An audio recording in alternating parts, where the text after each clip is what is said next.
اسرائیل غزہ جنگ، مشرق وسطیٰ کے تنازع میں امریکہ سفارتکاری کتنی کامیاب ہو سکتی ہے؟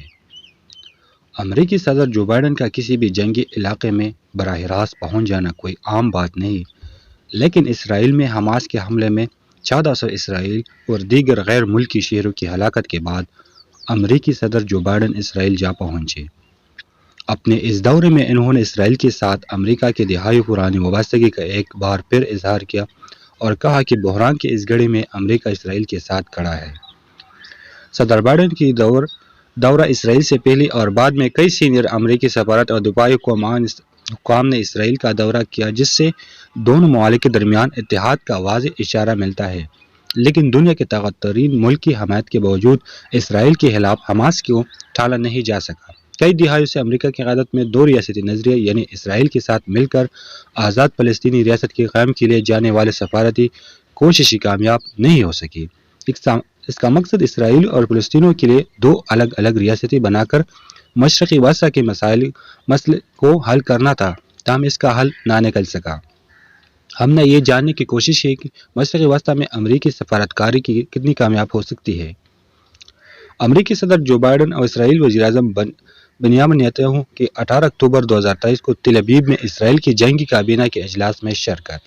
نیو یارک ٹائمز کے واشنگٹن کے نامہ نگار ڈیوڈ کا خیال ہے کہ جو بائیڈن کے اسرائیل کے دورے کی 3 وجوہات تھے۔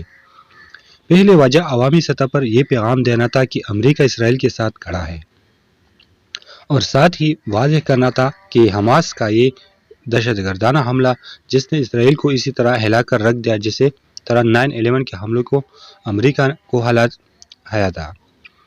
دوسری وجہ یہ تھی کہ وہ بنیامین نیتنیاہو کو یہ سمجھانا چاہتے ہیں کہ دنیا میں جنگ کے حوالے سے تصورات بدل چکے ہیں۔ ہم انہیں غزہ کی ان فلسطینی باشندوں کی مشکل صورتحال کے بارے میں بھی یاد دلانا چاہتے تھے جو غزہ سے باہر نہیں جا سکے۔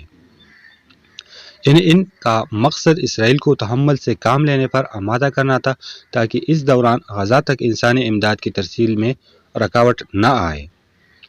ان کا مقصد اسرائیل کو کسی بھی فوجی کارروائی میں بین الاقوامی قوانین کو مد نظر رکھ کے ترغیب دینا بھی تھا۔